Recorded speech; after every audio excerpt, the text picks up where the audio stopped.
committee will come to order, please.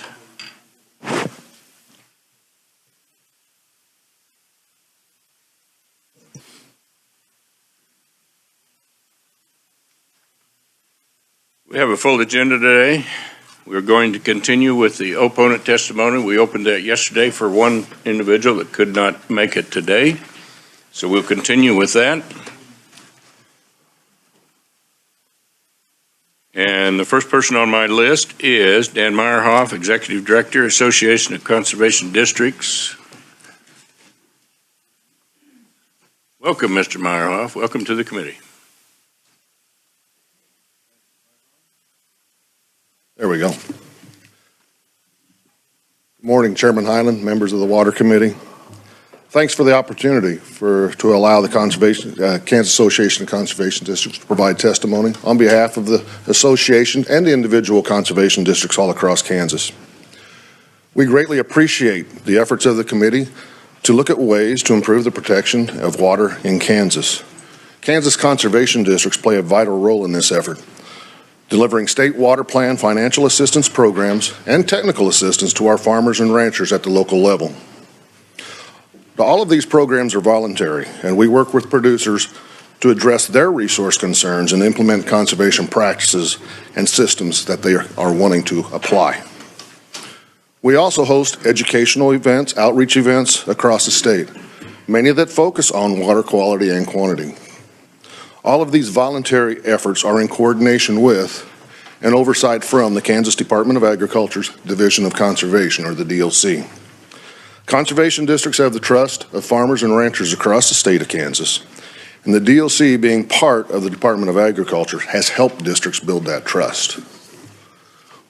We do have some serious concerns with language in House Bill 2686, which would move the DLC from the Department of Agriculture to the proposed Division of Environment and Conservation. If you take a look at the parts of the Division of Environment that come over from KDHE, those are all primary regulatory programs. Only a small percentage of those are voluntary. Yet the DLC and conservation districts, we work with private landowners to address those resource needs, like I said, on a voluntary basis. And we have a very serious concern that being put into a large regulatory division would diminish the trust that we have with our farmers and ranchers, our customers, to be able to provide them the technical assistance and financial assistance that they need. We're just not sure they will come through the door as readily as they do now. Well, we strongly suggest that if the DLC is to be moved out of the Department of Agriculture, that it be situated in the Division of Water and Environmental Planning. That would be a much better fit for the DLC, and it would benefit the Division of Water and Environmental Planning with technical expertise and the capacity at the local level to deliver the water plan programs to Kansas citizens.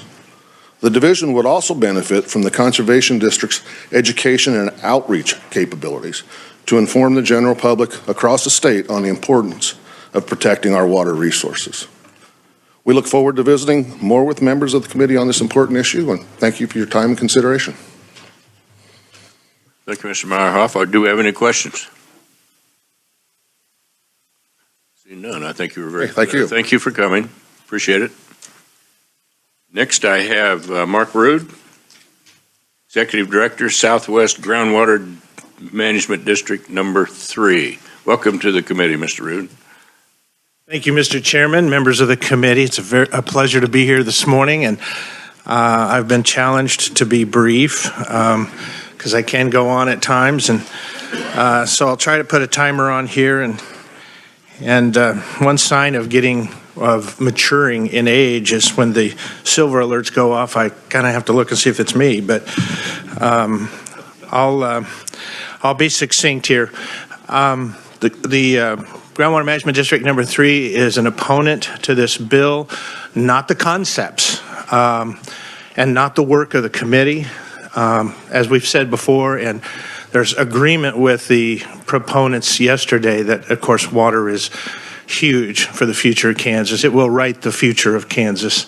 And so we want to stay on this, and we applaud the chairman and the committee for elevating water in Kansas. If we can do that in an effective way while improving our local perspective, then that's certainly what we want to see happen.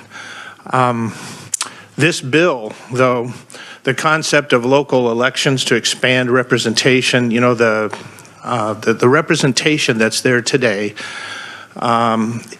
the way we apply it in Southwest Kansas is if you have a domestic well, we assume you use at least an acre-foot of water a year. So there's a vast amount of folks that aren't irrigators, they're dry land, but they are eligible voters under the current construct under the GMD Act.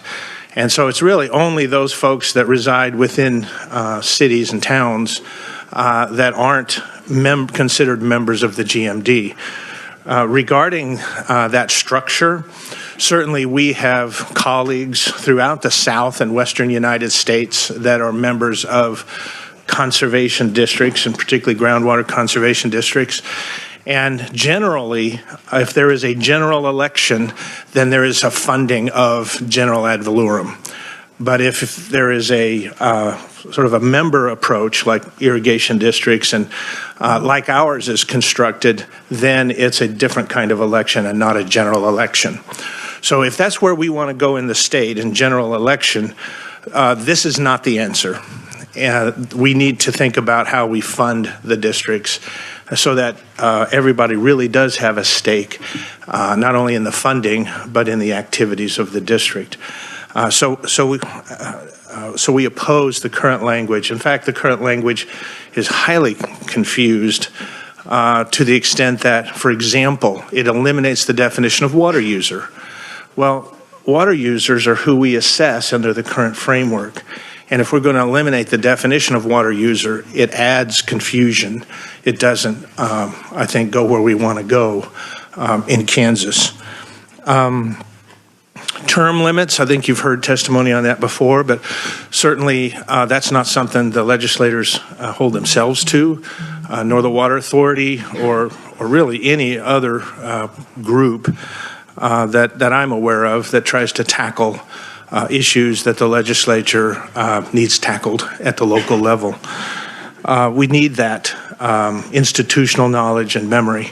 I remember when I first started work back in 1987 with the Division of Water Resources, and the staff there said, you're probably going to be working with us at least 3 years before you even know what you're doing.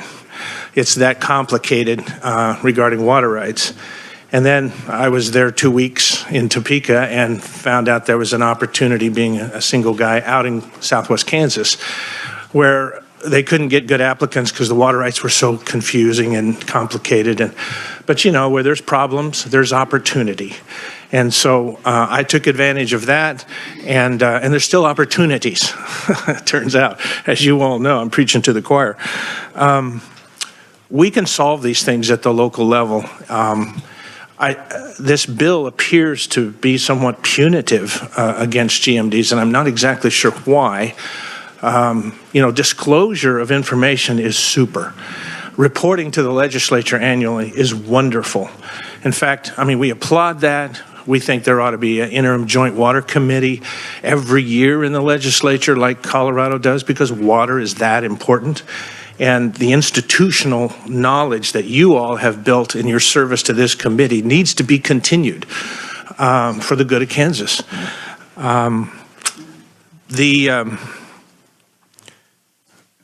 The fees, that's an ongoing discussion, is how do we fund water? It's an important discussion. This is a new take on that approach. And I'm not sure that it's the right answer, but it's certainly a new proposal. And I think the size of this mammoth water bill really challenges some of that important talk on how we do that going forward. I'm not meaning to kick the can down the road per se, but for instance, one idea might be to get your structure in place on elevating the role of water by what's being proposed here in a water agency, and get that right. That's a big enough challenge. There's a lot of concerns about coming out from under agriculture being the #1 industry in the state. sort of the implications that are there as the prior conferee just described as far as trust and the link between what we're trying to achieve in Kansas and federal agencies and Clean Water Act implementation and that kind of thing. Another thing Kansas does super with the expert staff that we have in the Division of Environment is we take it on ourselves to implement the concepts and things like the Clean Water Act and Endangered Species Act. And Kansans for Kansas, we don't really necessarily need the federal employees out in the fields and farms of Kansas. We do that, Kansas does that great. And the Groundwater Management District plays a role to advise and assist in that. We want to continue to do that. Using that as a segue on some things I heard about the power of the GMDs. The GMDs, as you may have learned here, is we advise and assist. You know, the legislature took any power we had away in 1999 with Substitute House Bill for Senate Bill 287, when, among many other things, in that mega water bill, the local districts were removed from having the power to create rules that were enforceable. So the concept there was move it all under the chief engineer or the Secretary of Environment or the appropriate agency and ask them to promulgate the rules. I mean, if there's a problem in the engineering of where we're at today in water in Kansas, as far as use and water rights, it goes to the decision maker and that agency. All we can do is advise and assist. In fact, we've gotten feedback that under the current construct, even our management program, once we get it worked through and adopted, there's no requirement of the chief engineer to even consider it. And we were specifically told that by the agency, not the current staff. And so there's another problem we have is even when we work together at those local boards to develop the solutions and the orderliness of thought and behavior that we think are appropriate for that area of Kansas, there's no requirement for state agencies to even consider that management program. So there's something else maybe we need to think about. The current bill here puts a lot of burden on the GMD, but it really doesn't build it up. In fact, it goes the opposite direction. It dilutes it. It shrinks our board from 15 distributed representations across Southwest Kansas to at-large maximum of 9. And as I say in the written testimony, in the same bill here, you have watershed districts allowed to be up to 15. So I don't really understand what is broke there that needs to be fixed. You know, testimony yesterday suggested their GMDs can create delay. Well, you know, in the case of one GMD and a proponent, all that happened there was a questioning of whether we were consistent with the existing laws and policies of the state. And ultimately, it was found in that process that both the state agency and the applicant were not consistent with the laws and policies. So one of the strengths of Kansas water policy is that local groundwater perspective and expertise, not to create problems, but to solve them. And that advice and assistance that the local provide to the state is critical. I mean, that's a part of our strength in Kansas, along with our data, our information, and the vibrancy of our biggest industry, which is agriculture. There's a lot more I could say, but there's been a short amount of time, and we'd really like to study some of these things because the goals of the committee with this bill are not bad. They're good, but this mammoth trying to eat that thing in one bite right now is just going to result in bad policy for Kansas. I'll stand for questions at the appropriate time. Representative Riley. Thank you, Mr. Chair. So for the helping out the committee here, so GMD 3, Southwest Kansas, what are your counties? How many counties do you have? We cover all or parts of 12 counties, the 12 counties in Southwest Kansas, and sort of that map that's in the top of our testimony there. And how many major cities, municipalities are in those counties? Well, you've given me an opportunity to tout here a little bit, but the golden triangle of three major municipalities is Liberal, Dodge, and Garden City. Right. And so right now you have 15 people on your board, Yes. and those are rolled over. What are the term limit? Not term limits, Three-year but service. 3 years, and then they come back again. How are they appointed or whatever to that? They are elected by those attending the annual meeting of the Groundwater District. And so we have 3-year terms, and so every year, 5 of those 15 are up for reelection. Reelection or So the members placement. of the water district that attend the meeting, not the other folks on the board, are getting electing that one new or those 1 or 2 new people. It's the users that are electing those people. And landowners, water users and landowners. How do you define a landowner? How that's different The way from it's a water user? the way it's defined in the GMD Act is owners of land of contiguous acres of 40 acres or more. So it feels like, I mean, we had this discussion a little yesterday that the municipalities feel that they're being left out or whatever. So just off the top of your head, how would you feel about taking part of this bill that's asking for elected folks to be one at large of your GMD, so that at least those municipalities would feel that they had a voice, at least on your board? Well, speaking for us, Southwest Kansas has that. By our bylaws, one of the at-large positions must be municipal representation. It's not at large electorals. Now, in other words, the way the bill's written, anyone over 18 can vote for that person, or do you already have that? Anyone over 18 that is a landowner or water user. So it could be Bill is written 18 or over that is a qualified voter within your counties. So that's a difference between that qualified landowner kind of thing. So you would have folks from those 3 municipalities that possibly would, I mean, everybody would get to vote for that at large, but there's a difference there for that at large. I see what you're saying. Well, let's talk about it. Okay, that's I fair. think we get to the same place, although I'd certainly keep that open to all the cities and municipalities. But I think we're open to some of those ideas. So far with the statutes that we have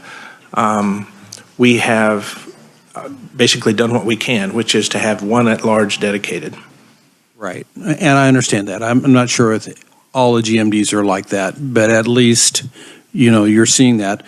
But the difference is a lot larger population of people from those municipalities, general electorate, that would be able to vote to have a say on that board kind of thing.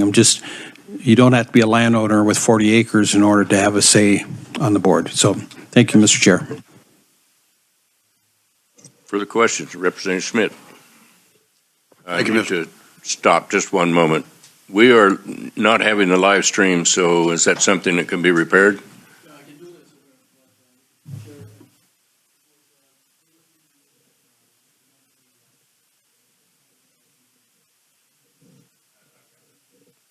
It needs to be live.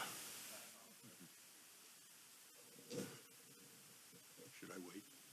Yeah, please, just a moment. We're getting text messages from folks out in the world that are not seeing it. Yeah.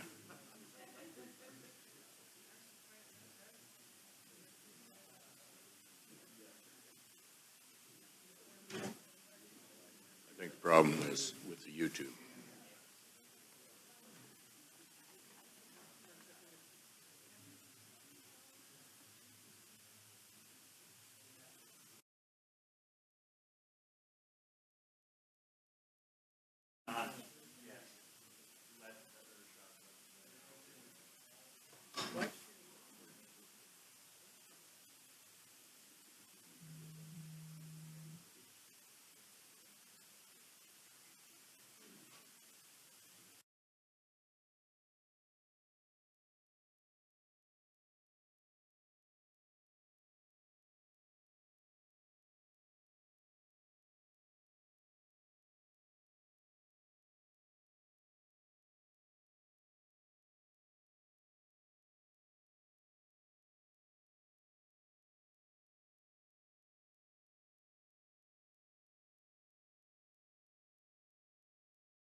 Okay, Representative Smith, please. Thank you, Mr. Chairman. Mr. Rude, you mentioned, did you say there are 15 on your board in your GMD? Do you find that number to be a bit unwieldy? I mean, would you have a preference about the number of board members? No. I mean, if the first part of your question, it works very well.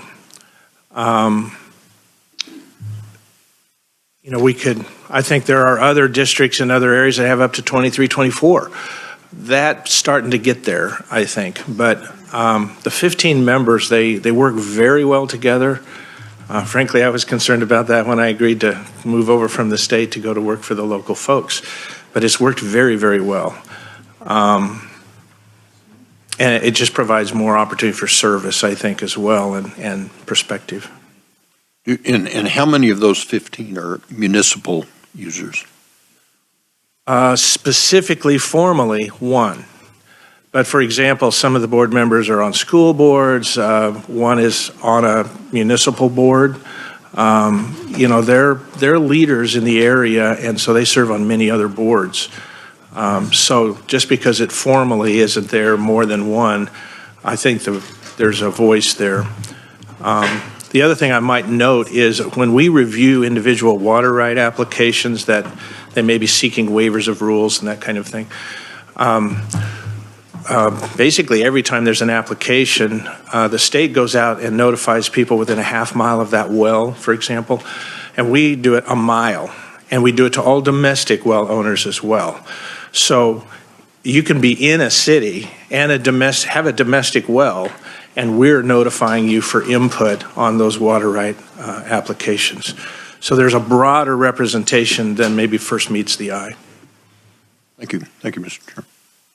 Further questions? Representative Vaughn. Thank you, Mr. Chair, and thank you, Mr. Rude, for being here and for your nuanced comments. I think throughout our conversation and as we look at this bill, there's some underlying concerns that we're hoping to address. And one of them, I think Representative Riley kind of alluded to, but, we're thinking the future of groundwater in Kansas impacts all Kansans. And we want to make sure that there's water available for generations to come. And so how do we engage the public voice in these decisions that are being made about their futures with them not at the table? And so, I don't know if this is the answer, but I think we are curious in a answer. And if we continue to have some of the experts on the board, which I've received that feedback, and I think that's a legitimate concern because we are talking about the livelihoods of farmers, and we want to make sure those decisions that are made are also made by those farmers. But I'm wondering, is there an inherent issue in having the public vote on who those people are, the residents of the district, the people who also have a vested interest in the future of that water? Thank you. If there's a concern about that structure, if that's the question, I don't think under this bill there definitely is, but in general I don't think so, because as I've said, many of our partners in the South and the Western U.S. have elected to go to a general election approach. Now it can get out of hand if you're not careful, but there's a lot of trust we should be able to put to those local legendary leaders in our community so they could figure this out. So I'm relying on that in my response to your question. So I think it's just easier what tool are we going to rely on? Is it going to be general election and general ad valorem funding, or is it going to be user funding and user representation? Thank you. I appreciate that response. And then one follow-up, something that's also been guiding these discussions is, the GMDs were established in 1970s, I believe. And so we've known that rapid decline of the aquifer has been a problem for a while, and it's different in different areas of the state. But I'm wondering, here we are 40, 50 years later, and we don't have a comprehensive plan to address this problem. And I think some GMDs are already doing that, but some GMDs aren't there yet. They haven't really begun the planning process. And so I think that's something we're grappling with, is we look out for the public and future interest. If we all want this water to be available in 50 years, and we want these solutions to be determined by the local communities because they know the best how this water affects them, how do we incorporate their voices and also make sure that these plans are happening? Because if there's no accountability there, then we're not doing our job. So I'm wondering kind of what your thoughts are on that. Thank you. Well, first of all, I would point to some things that are really good about, that are contained in this bill. And I think I promised Dawn yesterday, Chair of the Water Authority, that I'd say something good. And I certainly always want to do that. She and I and many others are optimists regarding Kansas water.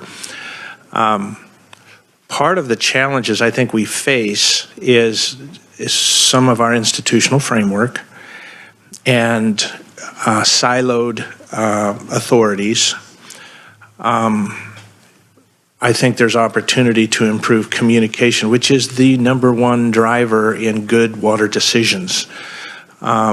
We are blessed, as I said before, with great information from the Kansas Geological Survey and DWR that gathers water level information. But specifically, sharing regular reports with the legislature, fabulous. I mean, we've been trying to do that. I've included with my testimony one of our annual reports, certainly an example of a local trust kind of funding that is sweep-proof. And so we would encourage that kind of thinking.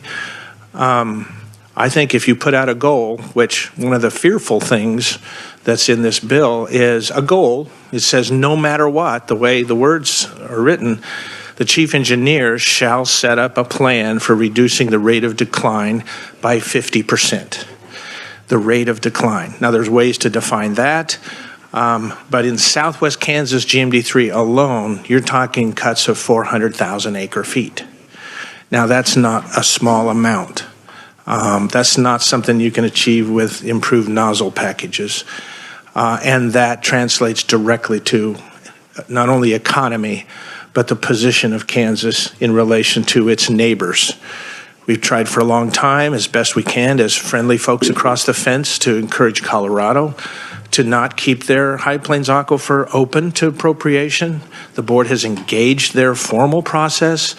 The Kansas agency has said it's not enough water to worry about. They're open for business. And one of the proponents yesterday from Oklahoma, Oklahoma's open for additional appropriations. And we have closed that. We've done some really good things. But I think, and so we're positioned to do some more things. That goal, though, first of all, the chief engineer has all the power. So it's properly directed. It's a little bit harsh, and there's no real time frame that I can see on that statement. So let's get a little bit better at that. The short of the long is, it's not bad, and there's certainly models in other states where the legislatures have set some goals. And then we've debated, are they the right goals? But once they're set, get out of the way and let and support the local mindset on how to solve that problem. And that's what I would recommend, is that you just keep trusting the local folks and then report back. Because the more we communicate, the better we all understand not only water and the challenges we're dealing with at the local level, but also what the right solutions are place to place across our great state. Just a quick follow-up, Mr. Chair, if I may. And I appreciate those comments. I want to push back just a little bit with the 50% decline, because under the provision of this bill, we're still giving GMDs the opportunity to come up with those local solutions without fear of that intervention. But knowing that intervention may eventually happen if those local plans aren't devised, because again, we're in a tough spot where, we want the local communities to determine their own destinies. But if those plans are not being created, then we have a responsibility to ensure that something happens, that we can protect this water for future generations. So I think, we could talk about the timeline on that, what's reasonable, if productive steps are being made towards that goal, maybe there's, again, a longer timeline, but I think there has to be some accountability there too, to create a real conservation and stabilization plan that works the best for one's community. And so I think that's kind of what we're grappling with. And if you want to make comments, feel free. I kind of wanted to make that point. Thank you, sir. Wonderful. And it might just be our read of the language, the way it's written. Accountability is always good, both with state officials, working with the local advice and assistance, and vice versa. Remember, the legislature has set up since the beginning, I guess I would say it that way, since 1945, the tool to address water shortages, prior appropriation. And if that's not the right tool, then allow the local folks to address it. But to just say, well, that's not the law, and it's the law, but it's not, it creates confusion. I think Professor Griggs did have a valid point there yesterday. And the chief engineer is charged with acting accordingly. There's reasons why maybe he hasn't. And that in part is the reason we formed groundwater districts in Kansas. But that's just some follow-up comments.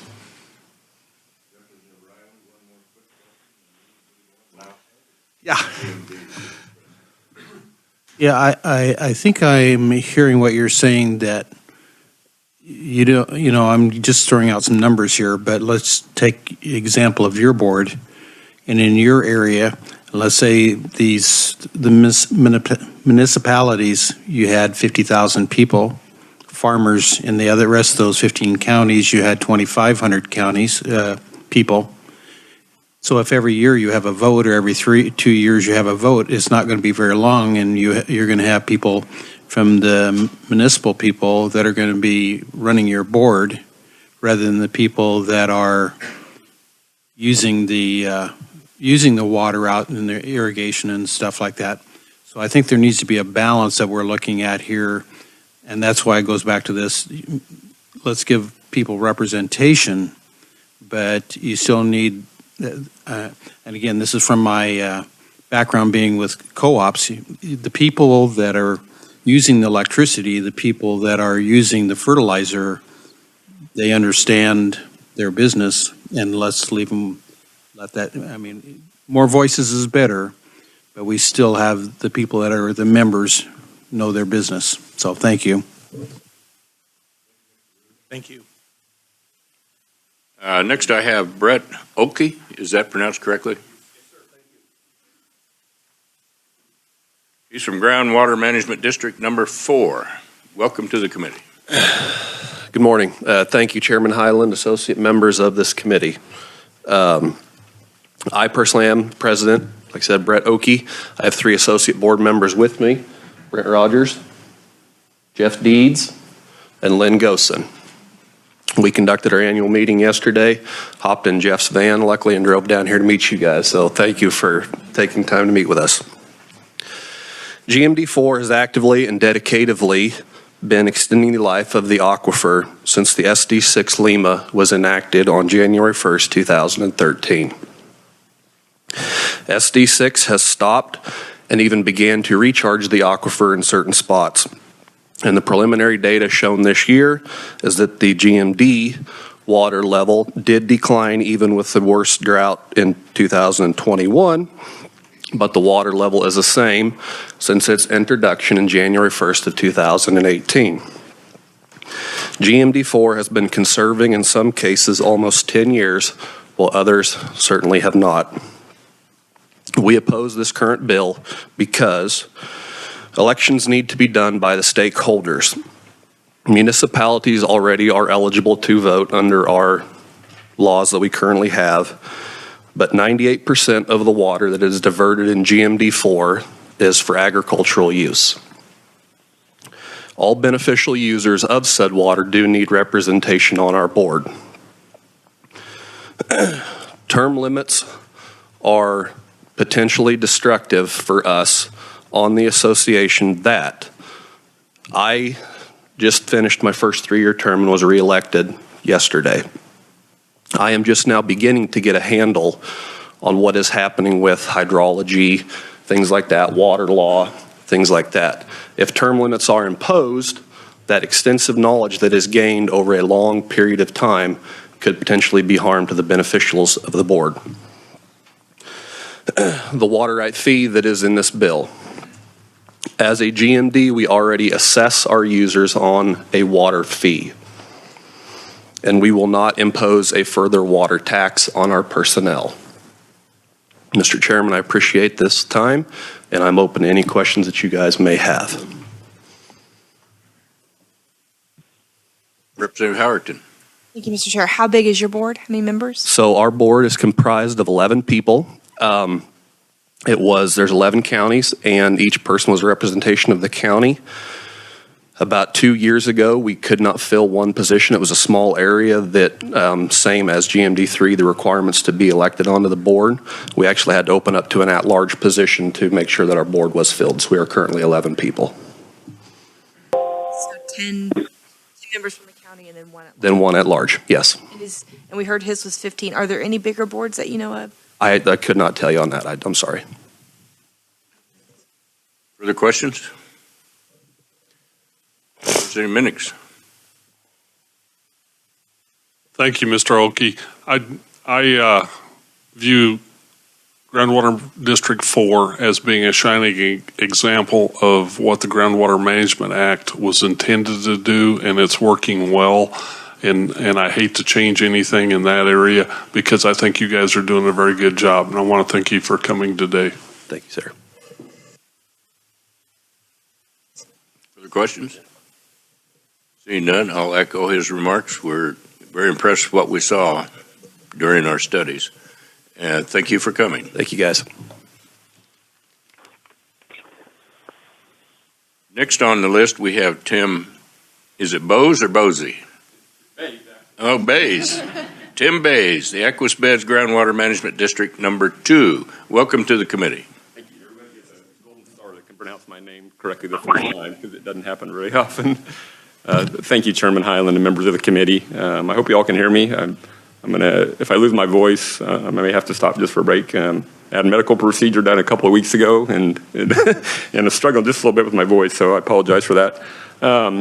We stand in opposition of House Bill 2686, and I think, like Mr. Rood said, there's some really good concepts, but there are some particular issues, particularly with the groundwater management district election procedures.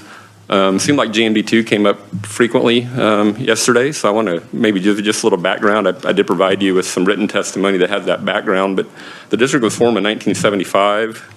We got over 2,000 permitted wells. We expanded our boundaries twice in 1988 and then again in 2017. Use about 57 billion gallons annually. For those of you who like to talk acre feet, that's about 174,000 acre feet. Varies from year to year, really depending on drought and rainfall amount. The district supplies water to over 550,000 people because we have large municipalities that rely on the aquifer, as well as a large number of domestic owners, irrigation owners, industrial, recreational. It's about 20% of the state's population. I'm hoping to update those numbers now that the new census numbers are out, but needless to say, there's a lot of people that rely on really the smallest of the districts. And if you're looking at the map on the testimony I gave you, we're the furthest east district. A couple things. We've been operating under a safe yield principle since 1980. So the district was formed in 1975, and with 5 years, we developed a safe yield principle to limit new development to the recharge capabilities of the aquifer. I can't say for sure, but I believe we were the first in the state, or very close to the first in the state to do that. And additionally, we've established special management areas. I think Representative Vaughn asked those questions about what some of the districts have done. It's 1980, first IGUCA in the state in the McPherson area. Then in the mid-'80s, the Burton Intensive Groundwater Use Control Area that dealt with water quality issues. Shortly thereafter, a special water quality use area that was, again, water quality. And then we've had some other management areas, enhanced well spacing areas that we've established. So we've been working. I mean, I think our board, even from the get-go, saw a real need for special management, and they started doing that shortly after they were formed. I mean, if you think about within 5 years, we had an IGUCA. That's pretty fast, considering all the districts were new. I do want to point out that the district is by and large in a sustainable situation. We do have some areas with some slight declines, and we have a number of water quality challenges that we're dealing with, mostly due to oil field brine contamination, as well as some VOC contamination and other contaminants such as nitrates. I think we've already talked about it, but the districts do not receive any state funds. We are funded solely by those local assessments to landowners and water users. I think Mr. Rood discussed that already, what qualifies as who pays assessments. I want to talk just a little bit about the election process and then the proposed language in the bill. Currently, water right owners, and actually the language we use, those that use or withdraw 1 acre-foot or more of water per year from the district are an eligible voter and candidate for the board. So we basically say water right owners, but there are domestic owners that have attested that they use 1 acre-foot or more, and they become eligible members and eligible to vote. And then also the 40 or more contiguous acres, if landowner owns that, they become an eligible voter. That does include municipal, industrial, irrigation, recreational. They can all vote. They can all be on the board. There's no prohibition to that. I think some of that was stated yesterday that municipals can't be on the board.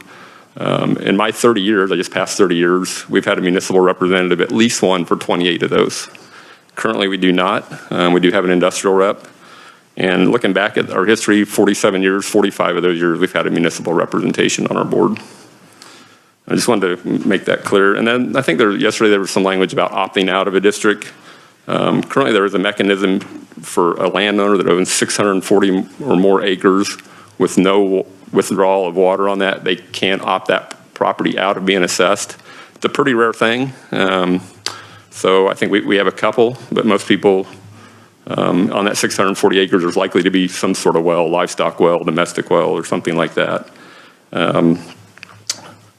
And I think there's some language there's some mention yesterday that appears that we sort of favor irrigators. I want to sort of dispel that. I've worked with all users in my 30 years, done some really good things with the city of Wichita, partnered with them many times back and forth. Recently helped the city of McPherson in their attempt to develop a new well field south of the city of McPherson, so they quit withdrawing so much. In that IGUCA that I talked about, have helped the city of Hutchinson with their contamination issues years ago, get them permitted, make sure that was done right. So we don't treat any users any differently. We work for all of them. They're all district members. They all pay assessments, and we continue to do that. I do want to get back to the change in what would be defined as a registered voter. I think there's a lot of unintended consequences with that. I think we've talked a little bit about the ability, especially in my area, that my board can then be completely full of people that live in a city but they don't own property in the district, or at least not the 40 acres.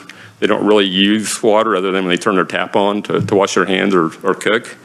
Those people should absolutely be involved. I help people in cities all the time. They call and say, hey, I just found an abandoned well in my backyard. Great, you're not a district member, but I'll help you get that plugged. We help with water quality issues all the time with city folks. They should absolutely have a voice. But when it comes to elections, I'm not sure that it's proper that someone who's not a water user or landowner as defined would then have control over other people's property rights, those water rights, and their land.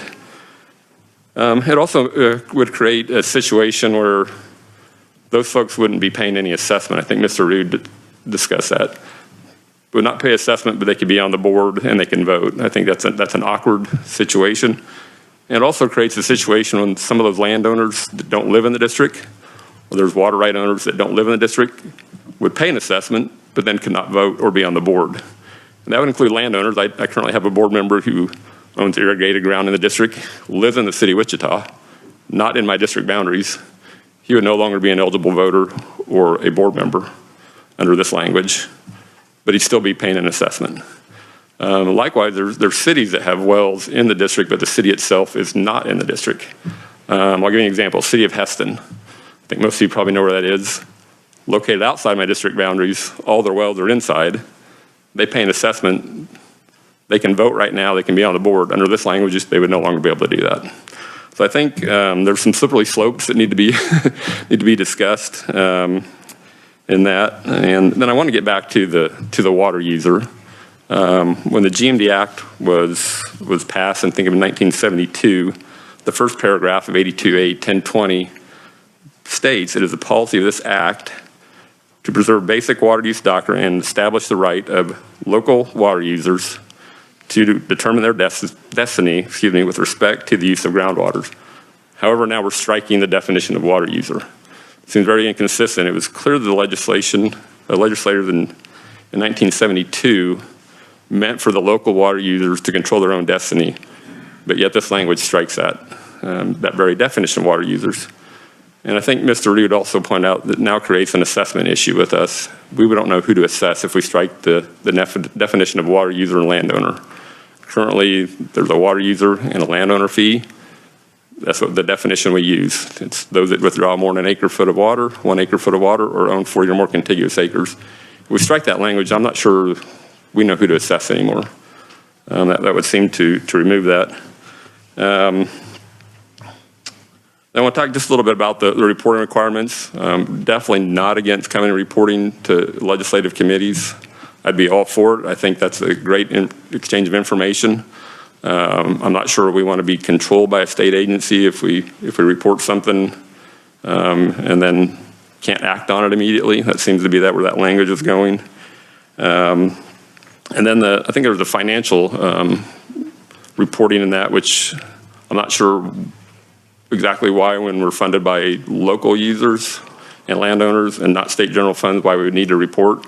There's absolutely no issue with transparency there. We report at our annual meeting. We're required by law to report at our annual meeting or financial activities for the previous year. We're required to have a public budget hearing. And I think there was a February 1st deadline on there, which would be pretty much unattainable. We're required to be audited by an independent auditor every year, which we do, but those audits aren't done by March 1st. They come in January. We usually get them about the 1st of March. So that'd be a really almost impossible, able to provide a legislator with a financial statement, a detailed financial statement, when our audit's not done for that year. And then I think just one more thing, going back to the election process. I think there's some language in there that if the election is, there's not enough folks that run for the election, then the state agency would appoint those board members. I think the GMD would have to provide some names. I think that seems sort of awkward that a state agency would appoint board members to a local board.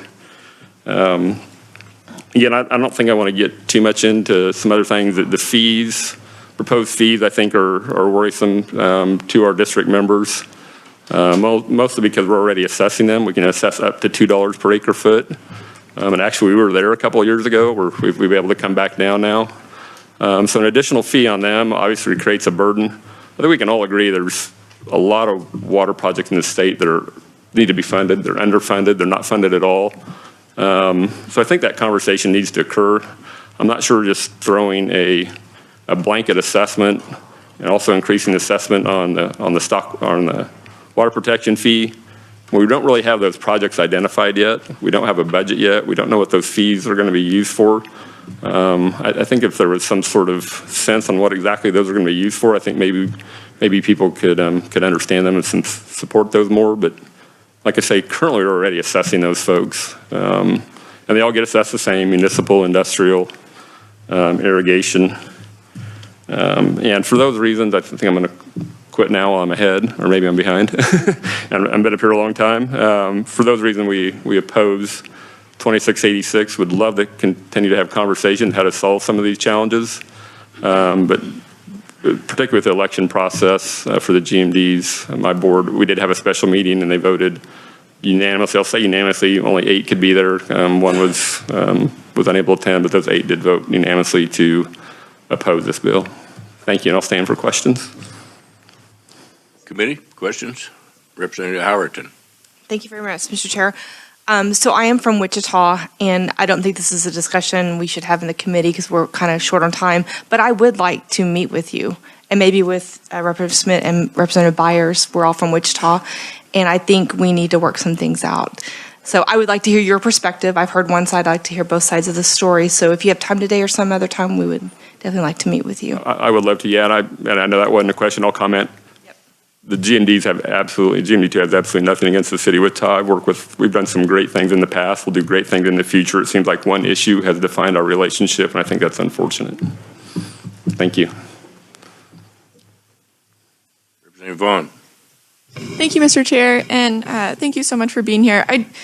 I think this is kind of something we're also wondering about too. I think GMD2 is very unique, and especially with its proximity to Wichita. And so I am kind of curious, what percentage of the beneficial use of water in your GMD goes towards municipalities, industry, stock water, if you kind of have those numbers on the top of your head? I do. I anticipated someone might ask me that. And actually, I think it may have been in my original testimony, but I had to take it out to get down to a page. And yeah, so I can give you basically a 20-year average or just a 2020. They're very similar. And irrigation is about 65%. Of the use. I'm just talking about use, reported use. I'm not talking about authorized quantity. That's another number, but I think use is a good number to talk about. That's the 20-year average. In 2020, it was 67%, so it's, let's say 65. Municipals, about 22% over that 20-year period. It was 25% in 2020. Industrials, about 10% over that 20-year period, and it was only 5% in 2020. And then others are about 3%. So roughly 65, 25, 65 irrigation, 25 municipal, 10 industrial, and then 3 others. So. And to confirm, there are no municipal or industrial representatives on the GMD board right now? We have an industrial representative right now. Okay. From the refinery in McPherson. Okay. And we've always, and I know the question's going to come, so we do have a board representation policy. It encourages geographic and user group or positions. We don't have a formal position, so it is 9 at large, 3 elected every year. Thank you. Thank you, Mr. Chair. Representative Byer. Thank you, Mr. Chair. So my question is this: how large is the voting base for GMD2? How many people get to vote in those elections? It's a good question. I don't have an exact number, but I do have an estimate. It is around 4,200 folks, and a lot of those are landowners. They're not all ag owners, obviously, especially in my district. A lot of that, not a lot, but a considerable amount is just development land. It's maybe being farmed, but it's development areas near some of the metropolitan. So around 4,200. We have about 40 municipal representatives. So 40 municipal out of 4,200. Yeah. Now I would say our general election and that we hold every year, our annual meeting, is never well attended. I think the other GMDs would probably perhaps say that also. For instance, when the municipal representative that was on the board did not get reelected in 2020, we had 30 ballots cast. And I think there was 1 municipal representative there to vote.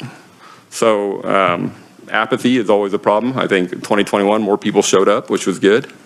And I would say we've worked multiple times on trying to come up with a adequate policy for positions. Spent hours and hours actually just recently with subcommittee. And in the end, my board just couldn't figure out a way exactly to make it work. We certainly wanted to include municipal, but then you say, okay, well, what about recreational? What do we do with the recreational? They actually have more recreational votes than municipal. So I think our diversity is great, but it also makes it very difficult to somehow come up with positions. We're not against having that conversation. In my 30 years, this is the 3rd time we've had that conversation about every decade. How do we set these positions? And I think, as probably most of you are aware of these local elections, it's very difficult sometimes to get people to run. And you start putting people in a box, you may not get anybody to run for that box, or maybe just one person. I'm on the local school board, and I always tell Mark Root he was crazy for being a water manager and on the school board, and then I followed it, and he was crazy after all. But we had 3 positions and 4 people ran at our last election. So these local elections are always difficult to get folks to run. And my board's concern was when you start putting people in a box, they got to be this ag either from McPherson County.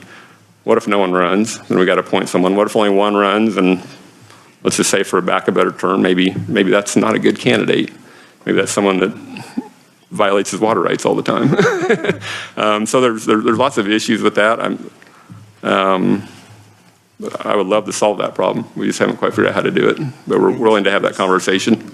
And again, you said there's about 550,000 people that benefit from GMD2, is that right? Yeah, with the majority of them don't live in the district because, without having a detailed map, City of Wichita, by and large, most of their population is not in my district. Now they've creeped north, so there's a couple of miles in Sedgwick County that are in GMD2, but the general population, by and large, of the City of Wichita and the cities that they supply water to are not in the district, but their wells are 55 wells, 40,000 acre feet. Thank you. Thank you. Representative Schmidt. Thank you, Mr. Chairman.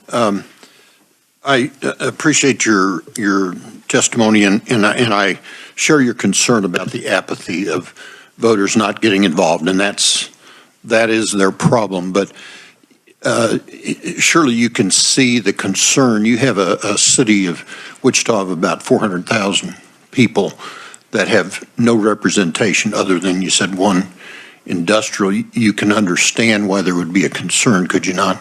Yeah, I can certainly understand my board's concern too. My board welcomes the diversity, and I should back up a little bit.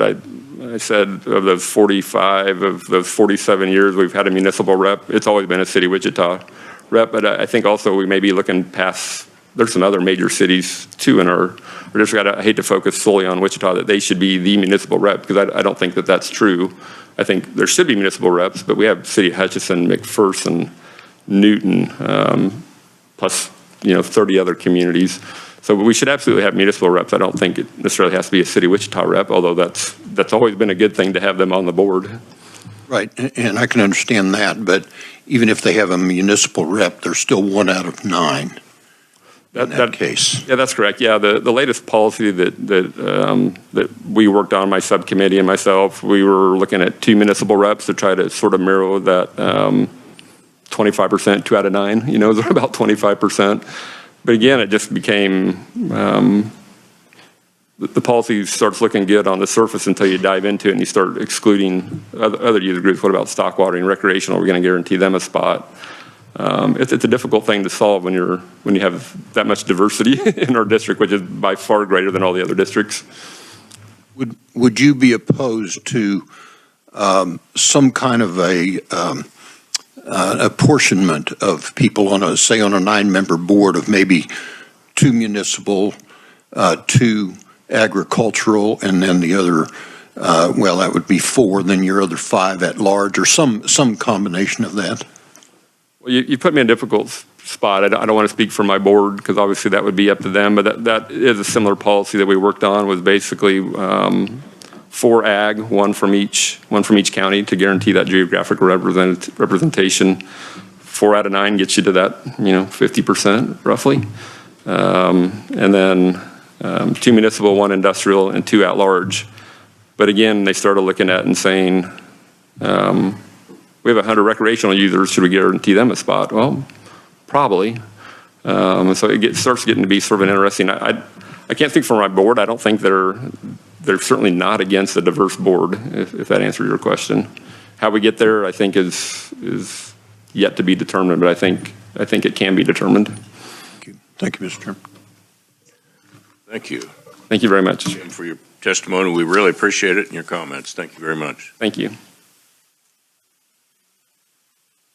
Aaron Popelka, VP Legal Affairs, Kansas Livestock Association. Welcome to the committee, sir. Thank you, Chairman Highland, members of the committee. As the chair mentioned, I'm Aaron Popelka with the Kansas Livestock Association. We appear today as opponents to House Bill 2686. I want to stress that our organization is a member-led organization. We start that process in December in Wichita. We have a process very similar to the legislature. We have committees that bring policy forward, and it's on the final day of convention approved by members. That's what guides us as employees of the association. Not only that, but we also have a legislative review day that we held yesterday, and some of you joined us for dinner yesterday, and we appreciate that. And so I come to you with a very fresh perspective from meeting with our membership just yesterday on this bill. we brief our members and then get feedback. The feedback that we had was this bill is unnecessary. We believe it would negatively impact rural Kansas, and often it was, this appears to be a solution in search of a problem. Now, that's not to say that there aren't issues that our members don't want to see worked on. Those would include things like making the appropriation rules more user-friendly, both for how the rights are administered and how conservation programs are done. The need to protect the private property right that comprises water appropriation, or the need for the Kansas Department of Health and Environment's Livestock Waste Management section to better serve our users. If you're in House Ag Budget yesterday, we had a really robust and good conversation about the ability to retain engineers to process the permits that our members need to operate. That goes beyond just moving them into another administration or throwing money at the problem. There's deeper issues there that this bill wouldn't solve. I think when you look at why there's this concern, and I think the committee should be commended for having hearings over the last year, but if you look at those hearings, there's pages and pages of government testimonials. When you look at the number of actual water right owners, I can count them on one hand, or associations for owners. I think that's concerning. This is a sort of process where we need to have concepts and language months in advance, not less than 2 weeks before turnaround. So I want to start, again, I mentioned I'm here because we're guided by policies. I counted, as you can see in the testimony, about 7 or 8 different points in our policy where there are conflicts with this bill. So I'll start kind of down that list, starting with our policy is clear. The chief engineer should remain at the Kansas Department of Agriculture. That position has been there since the Water Appropriation Act was started in 1945. Our members know that system. We have a rapport with the staff. They have good institutional knowledge there.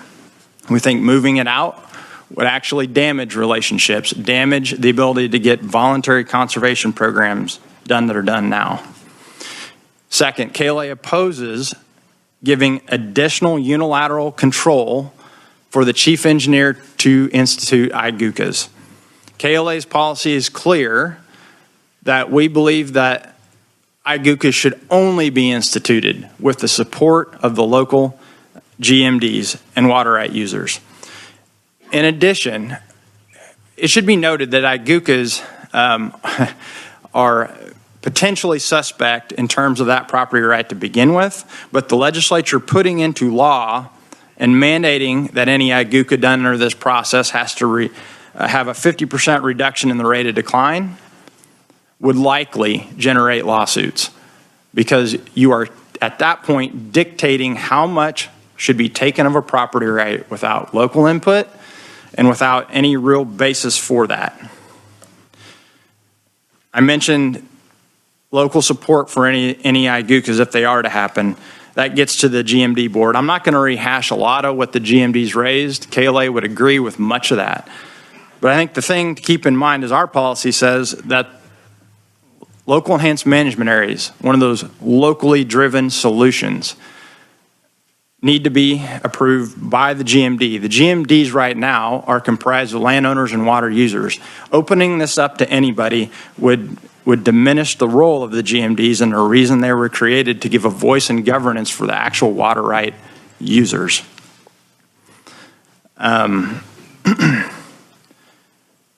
Also, KLA opposes imposition of an irrigation fee or increases in the stock water fee. Let's be clear, this doesn't say irrigation fee, but that's exactly what it does. It says anyone who doesn't pay into the water protection fee. Well, that's irrigators. And I want to be clear, there seems to be some confusion that perhaps irrigators don't pay. That is not true. First off, they do pay GMD assessments, as you heard.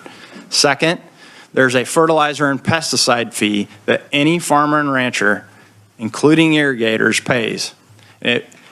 While the ag retailer collects it, let me be clear, farmers and ranchers pay it. If you doubt it, I can show you my last fertilizer bill where it's itemized. It's not cheap. We oppose increases in the stock water fee. This increases those fees 67%. And stock water fees, I think, are unique because Many of the state water plan funds are geared towards water quality. A lot of those are geared towards the eastern part of the state. Stock water fees, on the other hand, are primarily at confined feeding operations that have federal permits that say we can't discharge. We are highly regulated.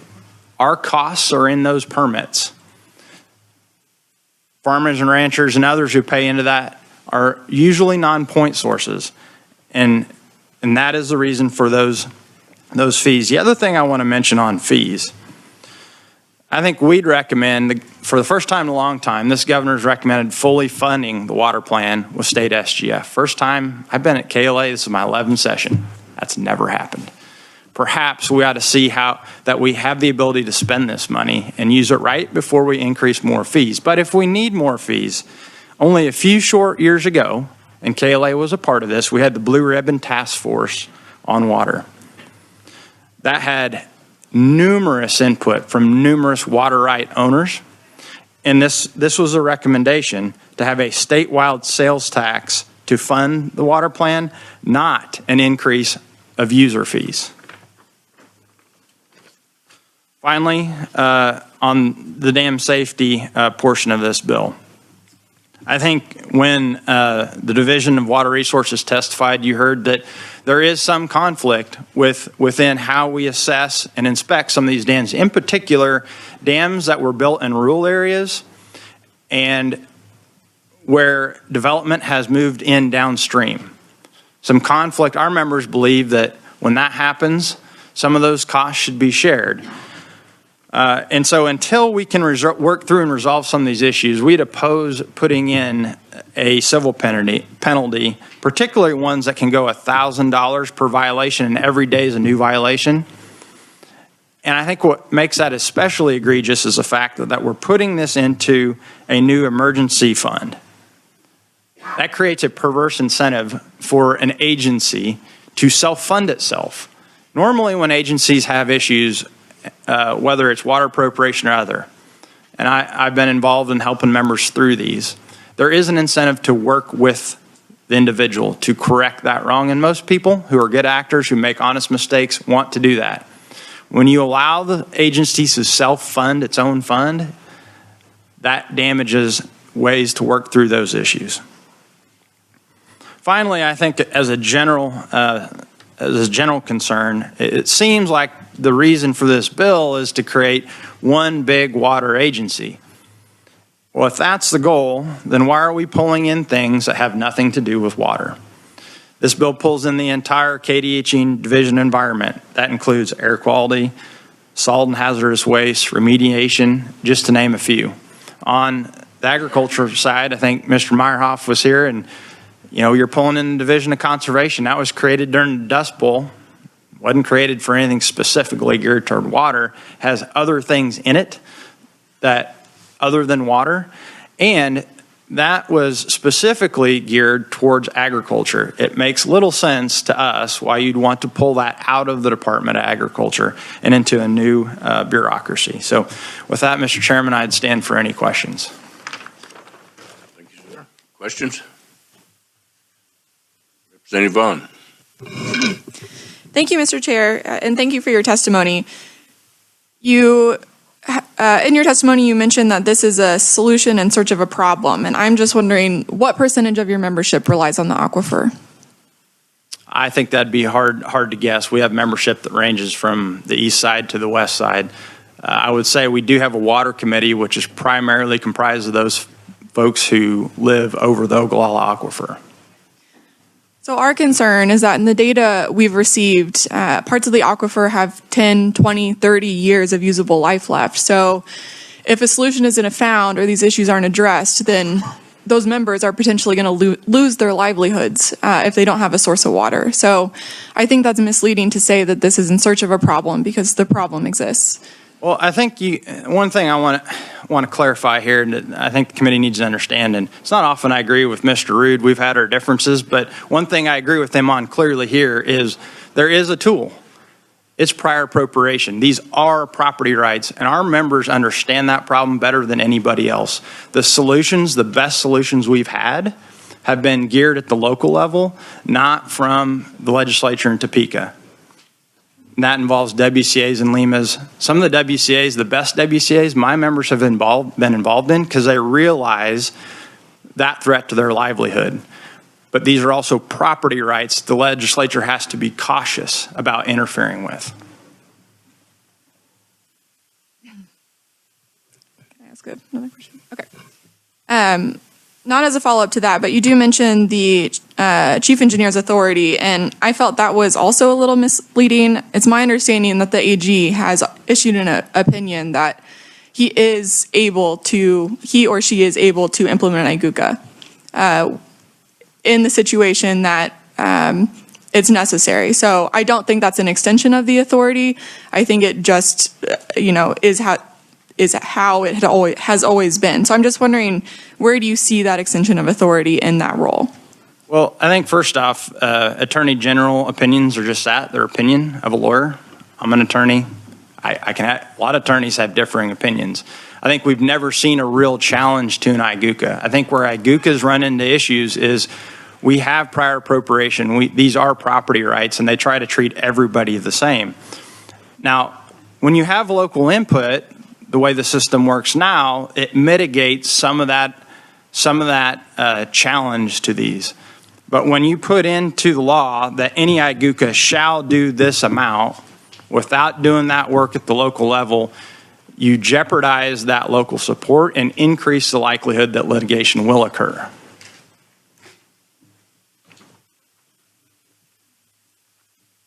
Thank you. Thanks, Mr. Chair. Further questions? Thank you, Aaron. Appreciate it. Thank you. Brent Rogers. Kansas Corn Growers Association. Welcome to the committee. Good morning, Chairman Highland and members of the committee. My name is Brent Rogers. I am a farmer from Hoxie, Kansas, and serve as president of the Kansas Corn Growers Association. KCGA represents more than 1,100 members on the state and national legislative and regulatory issues, and actively works with other organizations to maximize the voice of Kansas corn producers. While we are devoted to voluntary measures to conserve and protect our water resources, KCGA is in opposition of HB 2686. As part of my farming operations and leadership within Groundwater Management District 4, I am proud to have served a pivotal role in development of Sheridan 6 Local Enhanced Management Area and the current GMD4 Lima. Both efforts were the first of their kind in the state, sending a signal that we are committed to the long-term availability of our water resources.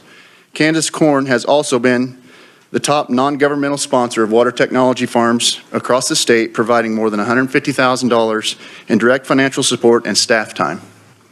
KCGA also plays a pivotal role in the connecting of boards of the GMD5 with access to federal resources that will allow the locally driven solutions to the Quivira Wildlife Refuge impairment issue without the need of legal action. While there is always room for improvement in how the state manages water operations, creating another governmental agency to manage water resources is unnecessary. The water agencies within the state each have clearly stated responsibilities which define their roles and allow to better serve Kansas with their specialties. Regarding the new water rights fees for irrigators and stockwater users, I would like to remind the committee that the ever-increasing costs of farming and livestock production, while the price of commodities is relatively high in nominal terms, Kansas farmers are currently facing record high input prices, skyrocketing use values that are increasing property taxes, and additional supply chain issues.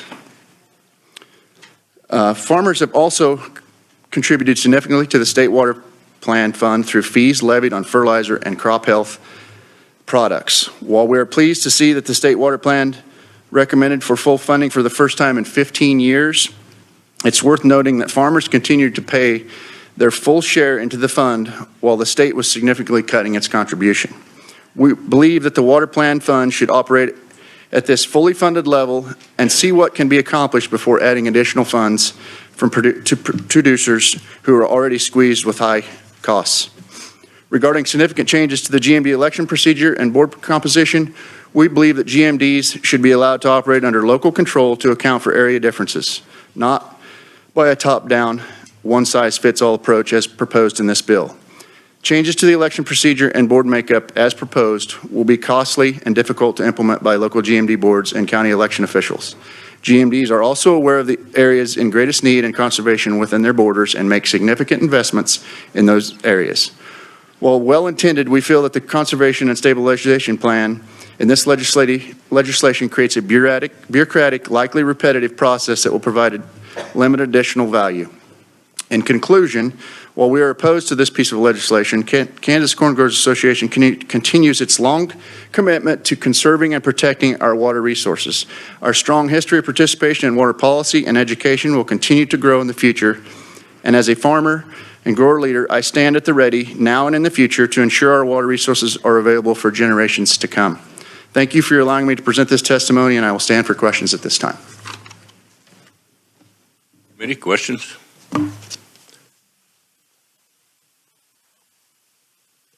Thank you, sir. Appreciate the testimony.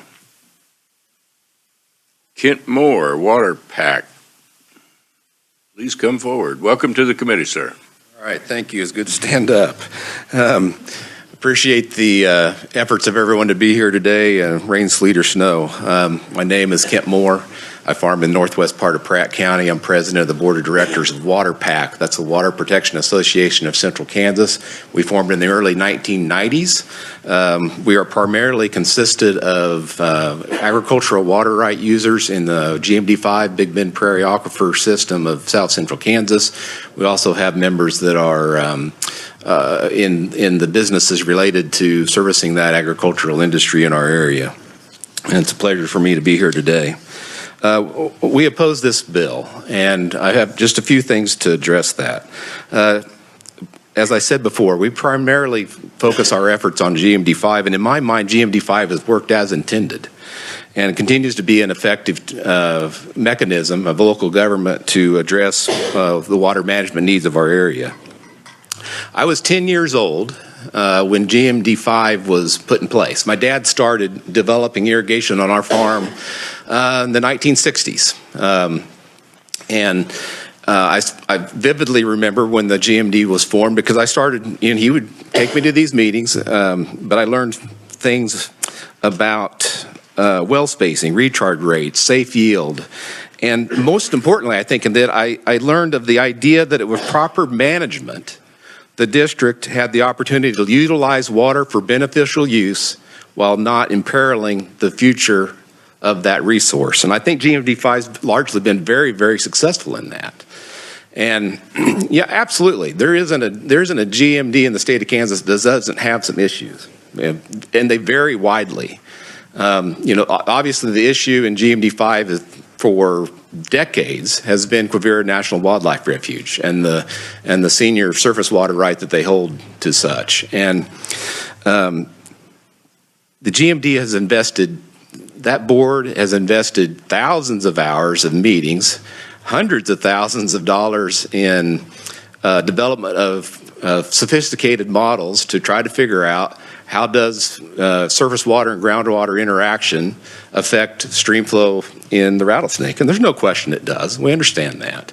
We also know that the groundwater component of our district is pretty darn stable. And the interaction between that pumping and that surface water is a very, very fine line between our ability to put water to beneficial use and their need of management of the refuge.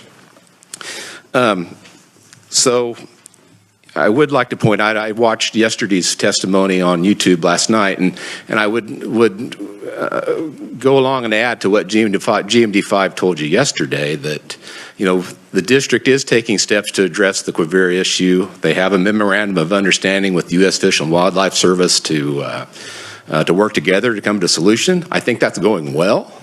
Is it fast enough? Is it going to produce a solution next year or 5 years down the road? I don't know the specific answer to that, but I am convinced that it is going to resolve the issue. And it will not be easy, and it will not be cheap. It's going to take a significant investment from the district and the water right holders within the district to make that happen. But I am confident. I mean, we had a lot of worry just from the standpoint of from the U.S. Fish and Wildlife point of view on this deal with the change in administration. And we were very pleasantly witnessed that they're still fully committed to working with us locally to come up with a solution for their surface water needs. Tim mentioned it. One huge concern that I think our organization has is the water right holders and the definition of who is an eligible voter. Pratt County, where I live, is kind of the southern county of that GMD.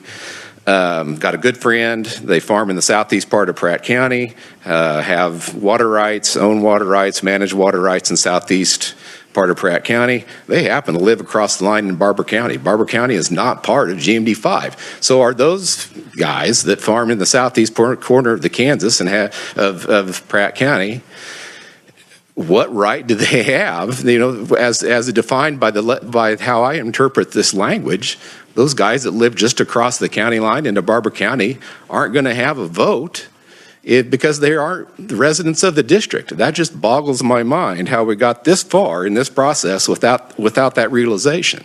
No different than the idea of the assessment. We've got absentee water right holders. Just whether or not they're ag or municipal or recreation or whatever the case might be, we've got them. We're not going to. They have a legitimate property right, but obviously they don't live within the district. They're getting assessed every year, and I have no problem paying the $2 per acre foot. I'm glad to do it. I think they do a great job of utilizing those funds at the district level to do the things that they're statutorily defined to do. But we've got plenty of people that don't live within that district. So are they being taxed without representation? I don't know. I guess. I'm not sure. This bill creates a new Department of Water, and with the secretary to be appointed by the governor and confirmed by the Senate. Some comment yesterday about DWR being under the Secretary of Ag. I can't see the difference. The Secretary of Ag is a political appointment, no different than this new Secretary of the Division of Water and Environment would be a political appointee. And I think the structure of this bill would maybe lend itself to have a higher probability that you might see a 180-degree turn in the attitude and the direction that the secretary wants to take the management and of water in the state. You could flip-flop it every time you have an election cycle. That doesn't make a lot of sense to me either. With that, I'm going to conclude. We've been here a long time.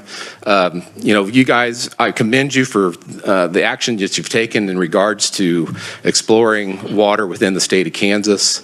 You've worked at it diligently. You've done it for about a year and a half or so. This bill hit my inbox, I think, on Thursday evening. My testimony had to be up here by Tuesday, and here I am a week later giving testimony. And this is a huge bill. It's a big bite. I think that there are probably aspects within this bill that need to be explored further. But with that, I would conclude and stand for any questions the committee might have. Committee? Representative Vaughn. Thank you, Mr. Chair, and thank you for being here. I have recently learned about your augmentation study in GMD5, and I'm interested to see the results. I think that is a really good example of local work on this issue. I am wondering, we've heard about the importance of prior appropriation today, and I'm just wondering, why was that strategy not considered in this case? The thing about it is like I've told you, it is a really complex issue on the Quivira deal because, there is an interaction between groundwater pumping and stream flow. I mean, that's just the bottom line. But what does it take for the stream to flow? Well, it takes a full aquifer. So you could do a tremendous amount of administration of water rights throughout the Rattlesnake Creek corridor or basin, and you're not going to see water in the stream tomorrow or 6 months from now, or depending on the conditions of the climate, who knows how long it would take. But the administration of those rights to try to achieve that goal would have a huge impact on irrigated agriculture. And I'm not talking about my bottom line per se. Yeah, it affects me, but I'm also talking about the fact that's what funds our townships, and that's what funds our counties, and that's what funds our hospital, and that's what funds Pratt Community College. I pay 3 to 4 times more property tax on an irrigated acre compared to a non-irrigated acre. So when you start messing around with the ability to beneficially use that water on that irrigated acre, you're going to have an impact on what's the assessed value of that property, and that could have some very serious and very long-lasting impacts on the communities in which we live. Thank you. And, I think that's something we've also been thinking about in terms of, prior appropriation guides our water law, but how is that impacting communities, and how can we ensure that they are not unduly impacted if there are local solutions that can be created? So thank you. Thanks, Mr. Chair. Thank you, sir. Yeah, thank you. Appreciate the testimony. We have now a virtual opponent to appear. David Brin, President of the Kansas Water Congress. Is he available?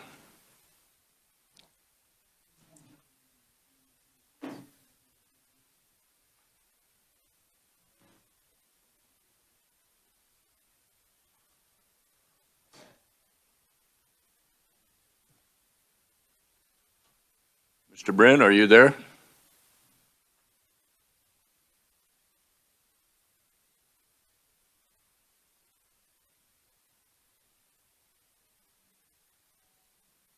Hello? Can you hear me? We can. Okay. I was unable to pull this up on my computer, so forgive me for that. But if you can hear me, I will proceed. Please do. First of all, I want to commend this committee for diving into this issue and the hard work that has been accomplished thus far. Mr. Chairman and distinguished members of the House Water Committee, my name is David Brin. I am founder and president of the Kansas Water Congress.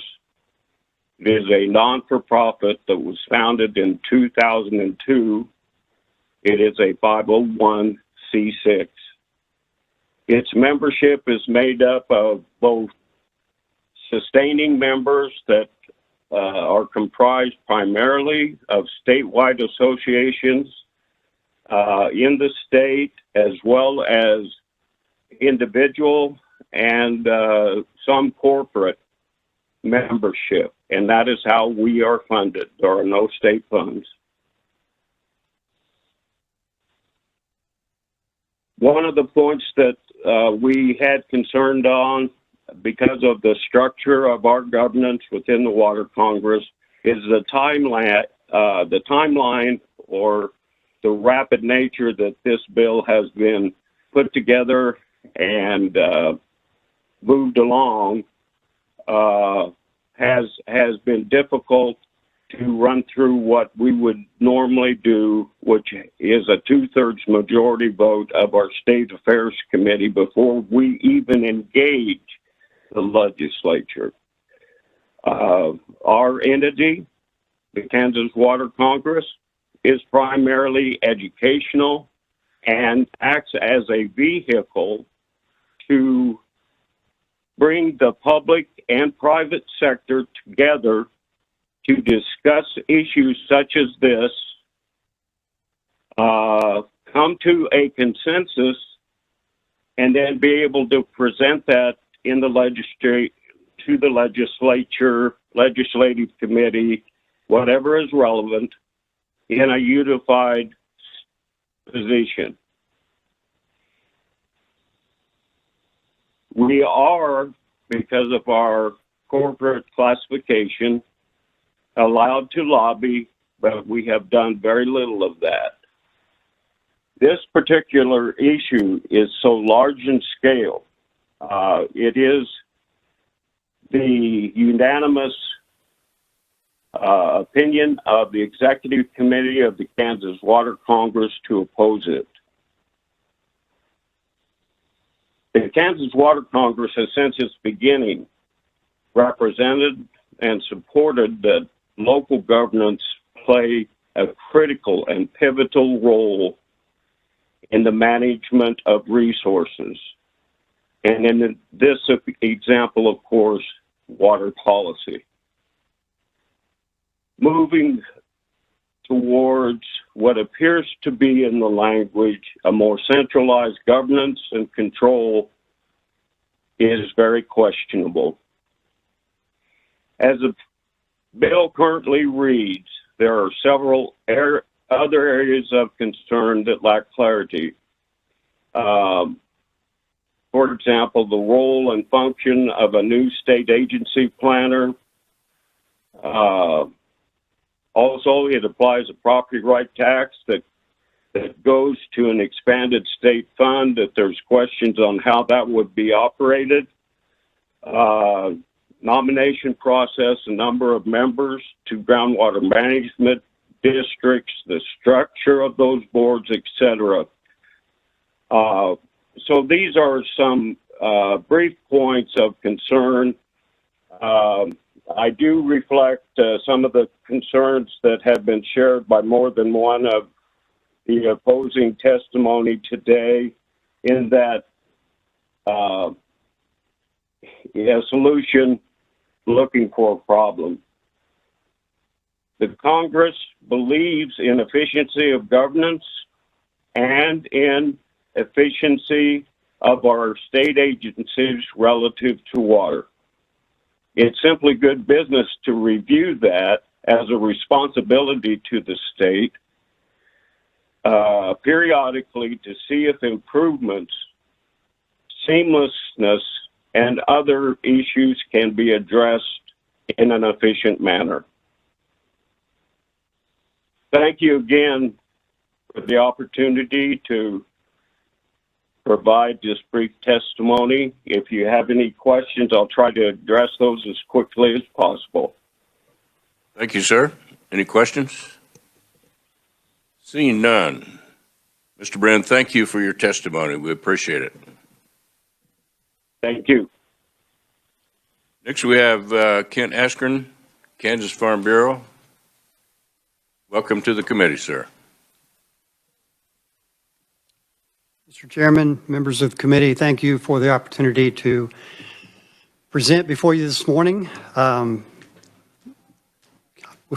in representation of Kansas Farm Bureau. We stand before you this morning in opposition to House Bill 2686. Not because these issues are not important. They're extremely important. And we worked daily with the issues that you're wrestling with and have wrestled with over the last year or more. So these are issues that our members have dealt with and addressed over the years. We have a significant policy, and I appreciate the opportunity to visit with you. I think back on January 20th, I explained a little bit about the Kansas Farm Bureau policy development process, the length of time that it takes to develop that policy, and the efforts that go into educating our members on these issues so that they can have good and sound policy. There is not a whole lot that hasn't been said already this morning that's not in my testimony. So, Mr. Chairman, I will not go through that line by any means with you. I will try to touch on some of the high points, and if I can remember them, I'll try to follow up with what some of the previous conferees said. I actually think KLA must have plagiarized my testimony because it pretty much was word for word. Thank you, Aaron. But they did a very good job. They laid it out. I was extremely happy that you had the opportunity to hear from the groundwater management districts firsthand this morning. And you just touched the tip of the iceberg. There is so much more that they could tell you. Is it perfect? Absolutely not. Nobody in this room will tell you it's perfect. We can always make it better. But the challenge we have before us today is a bill that we received. I got mine last Friday. Basically had one working day to read it and provide you with testimony. I hope I did a halfway decent job of representing our members' position on these issues. I think I did because most of it came right out of our policy book. And it takes time to educate people on these issues. You've heard me say that back to you on January 20th. Education is going to be a key component to dealing with these issues in the future. Unfortunately, I do not think we're there yet today. I heard terms used like safe yield this morning. I don't know how many of you are aware of what that actually means. IGUCA, Lima, they're all challenging and difficult issues to understand, let alone to start changing, but with very significant consequences. So I would encourage you not to stop this effort by any means at all. In fact, I put the throttle on forward. Let's keep going with this, but not today, not with this bill. These issues need to be brought up on their own with individual bills that gets considerable more public input than you've been able to receive with this mega bill. Let's give that the attention that it deserves and needs, and then let's evaluate each of these proposals on their own. The previous conferees did a great job of conveying some of the potential pitfalls, and I just don't think that moving forward today would be a good thing to do. I'm reminded of my high school days. Yeah, I can still remember that vaguely. My best friend in high school on a dull Saturday night always had this saying, well, let's do something even if it's wrong. And you can imagine sometimes we did. And I don't want that to happen with something so important as our water law. So, Mr. Chairman, I won't belabor this any longer. Again, you have our testimony. We always stand ready to visit with you at any opportunity, and we would welcome that. So I would stand for any questions. Thank you, sir. Questions? Vaughn. Thank you, Mr. Chair. Thank you, Mr. Askren, for being here. And I appreciate your comments. I am wondering, as an organization, have you identified any potential solutions or talked about any potential answers to some of these questions that we're raising? Because I do think it's a great start to the conversation, but you guys are part of the on-the-ground work, and I'm wondering if solutions exist that we should know about or that you would recommend putting forth. Thank you. Good question. We work on those daily. I staff an Environmental and Natural Resources Committee within Kansas Farm Bureau. That committee has had people that are in this room come and talk to them about issues to try to get understanding of those issues.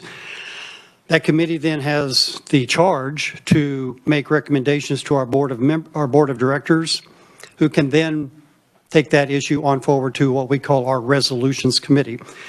We're in the early stages of that. In fact, today I probably should be working on some of those details to get that completed within the next couple of weeks here, so that our policy process can take these important issues under advisement, so that throughout the year our members are getting education that ultimately our voting delegates will cast votes on at our annual meeting in December to establish our policy and our policy book. So as you can see, it's a huge commitment that our organization makes to that, but it does not happen quickly. So we need a little time to respond to things. Otherwise, our response is what's written in the policy book today. And unfortunately, that's why we have to stand before you today with not a whole lot more than opposition. Thank you. Thank you, Mr. Chair. Representative Howerton. Thank you, Mr. Chair. So I grew up on a farm. My dad's been a member of Farm Bureau for years, so I appreciate you and I respect your position. I think just the goal of this bill is to give water the prominence that it deserves. And so I just want to say I appreciate your input and everybody's today, and we take that into consideration. So thank you. See no further. Thank you very much for your testimony. Our next is a virtual presentation again. Titus Jaeger? Jaeger or Jaeger? Jaeger.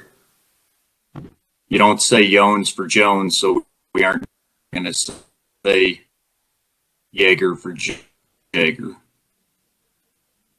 Welcome to the committee. Chairman Highland, committee, and staff, thank you for the opportunity to testify. Uh-oh. I'm Titus Jaeger from Lake, Kansas. I represent. Is there a problem? Yes. I think we have a bandwidth problem here. Turn your video off and just go with voice, see if that helps. Okay.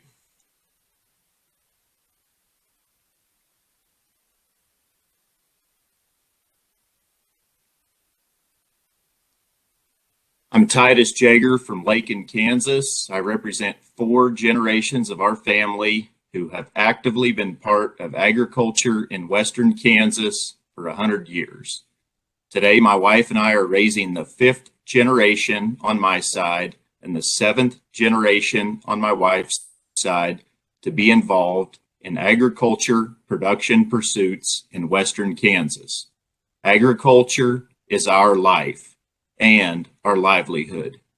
Our family has pursued stewardship through conservation from the time we arrived in Wichita County in 1921. Our ancestors persevered through the dirty 30s, and it was the development of our water resources which was credited with reducing the effects of the drought in the 50s and the prolonged drought of the early 2000s, which recorded less precipitation than the drought of the 30s. Our water resources have fueled the lifeblood of the western Kansas economy since their development. I oppose HB 2686 in its entirety. As we sit here today, folks in western Kansas face a bleak future. The Arkansas River has completely lost stream flow from Garden City to Dodge City in my lifetime. As a result, we have lost an entire ecosystem. We have lost population and many independent small businesses, farms, and ranches. We need a combination of actions, strategies, and policies that support our people and our communities, that are good for agriculture, our ecology, and the economy, that offer hope. I understand the desire to streamline the agency structure, but fault the strategy. Consolidation motivated by government policy is killing western Kansas. Anthropologists at KU showed a consolidated agriculture without people has depopulated western Kansas with an accompanying collapse in social relationships. Today, it may appear like streamlining and consolidation save money and improve efficiency, but it eliminates people. Today, we are thankful for and benefit greatly from our neighbors who are staff with DWR, KWO, DOC, and KDHE. These folks are part of our communities. They bring value, connection, and relationships to western Kansas. I fear the day when consolidation moves these positions and people to Topeka in the name of efficiency and cost savings. Our focus needs to favor collaboration over consolidation. The Upper Ark CREP, a voluntary incentive-based program initiated in 2007, is the most robust, targeted, permanent water and land conservation story in Western Kansas to date. The program leveraged the largest collaborative effort and partnership of state agencies and organizations in recent history. The program permanently retired 47,500 acre feet, with 46,293 acre feet, or 97.5% of the total enrollment in 4 counties represented by GMD3 in Hamilton, Kearney, Finney, and Gray.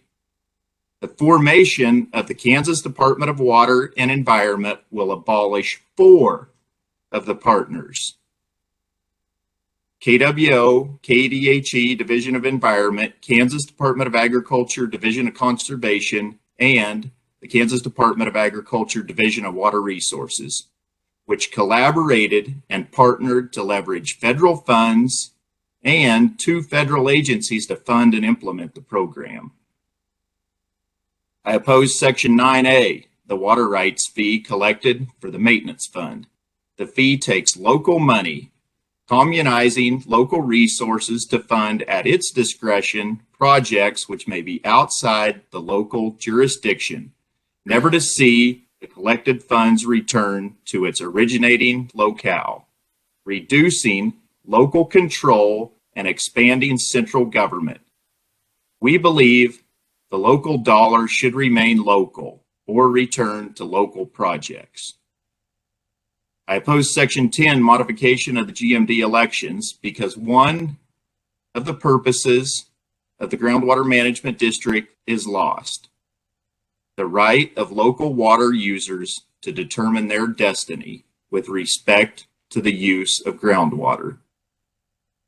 By opening up eligibility of election to citizens outside of the GMD boundary, it is also unclear if this election modification applies to district conservation board member election. We can seek an abundant, thriving future full of excitement, pride, and confidence, with vision for growth, opportunity, and enjoyment, giving direction to our state, our cities, and our rural small towns. Kansas is the place to be. Help the Upper Ark Regional Advisory Committee advance their goal, which is establish a diversified, usable water supply by 2030 to motivate a vibrant, growing economy with conservation-minded stewardship focused on increasing the life of the aquifer, reestablishing stream flow in the Arkansas River, and accelerating recharge, benefiting economic prosperity, wildlife, habitat, recreation, and all water users, while protecting property rights and providing safe drinking water. This can be accomplished, 1, with conservation-minded stewardship; 2, a complete rewrite of our state water laws with neighboring states; and 3, new sources of supply. Not just one of these, but all 3 are necessary to better protect, conserve, control, use, increase, develop, and provide for the enjoyment of the water and environment of this state. Our neighbors in Northeast Colorado form the Republican River Water Conservation District and use water transfer combined with CREP and EQIP to meet conservation objectives and maintain stream flow, prioritizing local involvement and management while securing a viable future for rural communities on the eastern high plains of Colorado. We could do the same. Our neighbors in Nebraska recognize the need to secure water for the future, and they are developing a water right which will divert their water in Colorado into a new canal and reservoir in Nebraska. Why don't we do the same? I close my testimony with a tribute to the pioneers from John A. Martin, Governor of Kansas, who delivered an address at the Southwestern Exposition in Garden City, October 1886. The loneliness and immensity of the plains had no terrors for you. You invaded their solitudes. You pushed the frontier steadily westward. You plowed and planted and digged and sowed. You were determined to conquer the land by irrigation if necessary. You came to stay and you conquered. You saw the wilderness vanish until every last doubting Thomas was silenced, and the whole world realized that here on the western borders of Kansas was as rich, as beautiful, and as productive a land as the sun, journeying from continent to continent, looks down upon and warms with his genial rays. There is something splendid in the march of civilization into and over an unpeopled land, something grander even than the advance of a victorious army. It is better to build up rather than to destroy, better to redeem a desert than to make one. The march across the armies of industry and the peace across the plains, people in their solitudes, conquering the wilderness and forcing from its fatness, is an achievement romantic and inspiring. And to you, people of Western Kansas, you are the heroes of this conquest. Thank you. Mr. Jaeger, we really appreciate your testimony and thank you. Just so everybody understands, I contacted the speaker. We are delaying the start of the session for 15 minutes so we can finish up here. So with that, we have 1, 2, 3, 4, 5 written opponents. Please review those in your system. And now we move on to the neutral, and we have Sarah Baird, Director of the Kansas Biological Survey and Center for Ecological Research and Natural. Sarah, are you there? Yes, I'm here. Can you hear me? We can. Okay. Thank you, Chairman Highland, and all members of this really important committee. And we certainly appreciate these issues concerning water and the environment being brought to the forefront of people's attention. So just as a very brief background, in 1959, the Kansas Biological Survey became recognized as a unit of state government through adoption of House Bill 133. The state biologist, who is me right now, is appointed by the governor and is the director of this non-regulatory state agency that is also a designated research center at University of Kansas. Our legislative mission is to survey, really meaning to inventory and study the animals and plants in Kansas. But today our work reaches far beyond that to include understanding factors influencing soil, water, and many other aspects of the environment in our state. So we work closely with the Kansas Water Office. The Biological Survey has conducted detailed assessments of our state's reservoirs in their capacity to store water and the quality of water as indicated by nutrients and harmful algal blooms.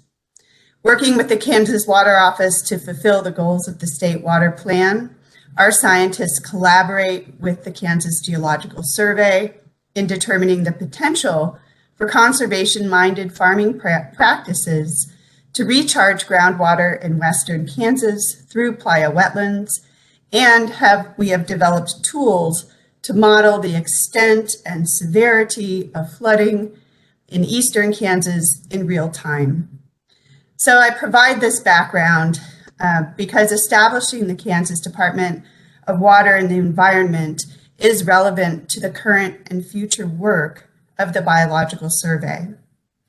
So my testimony is neutral, and I have one general comment and a few things to consider.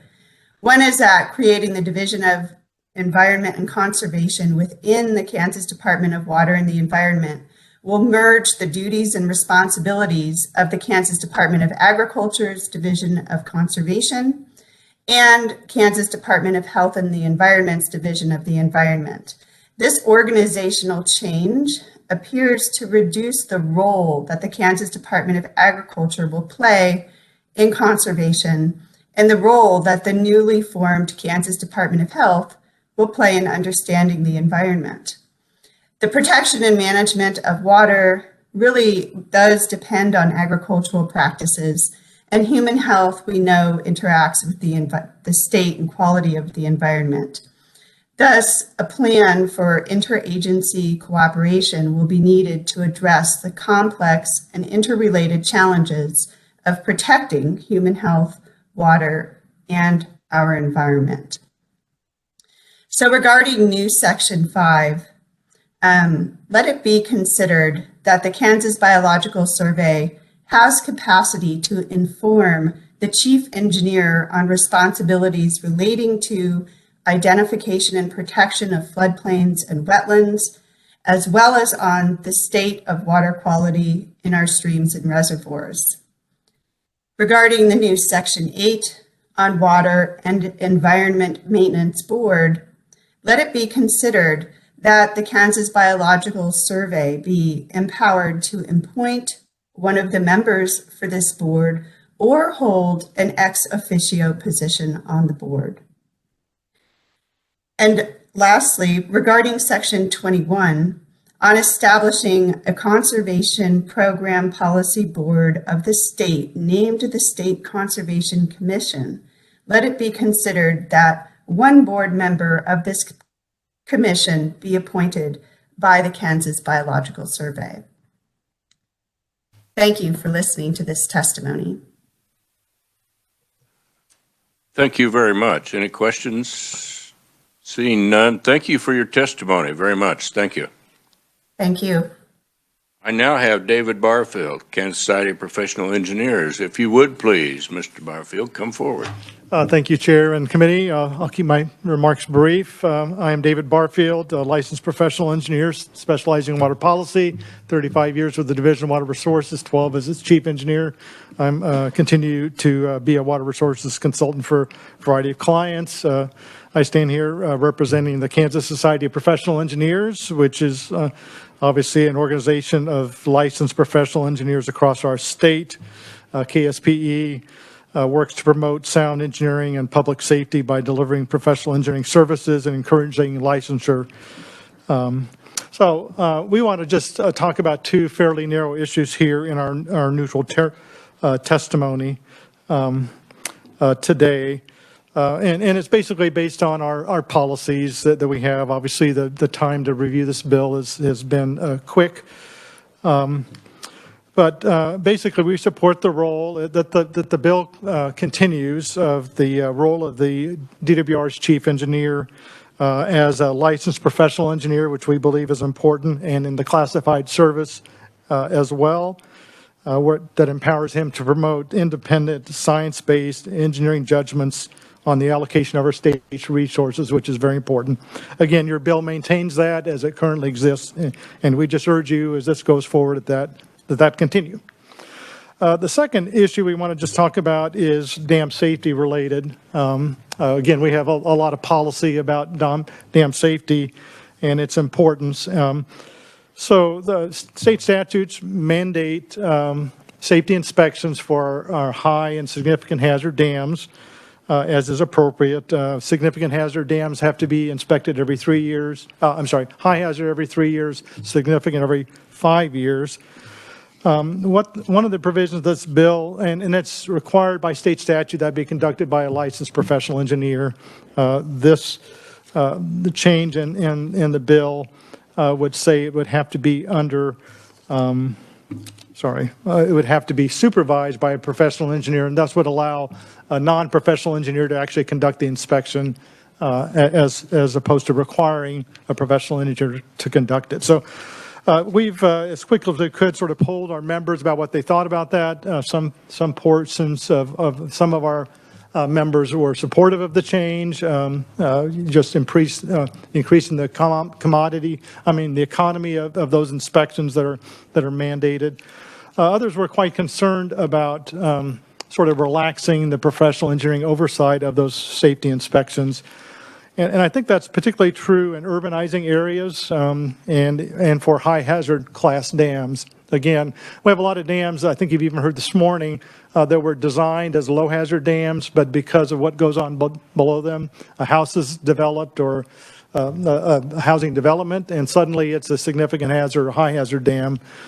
Those urbanizing areas in particular, these inspections are very important for public safety, and we would ask you to be very thoughtful about relaxing that engineering oversight in the way you have here. So anyway, again, public safety is very important, and we just ask you to consider that, and I'd be happy to stand for questions. Committee? Seeing none, you made it perfectly clear. Thank you. Yep. We have one more neutral testimony. Fred Jones, Water Resource Manager, Garden City. Please come forward, sir.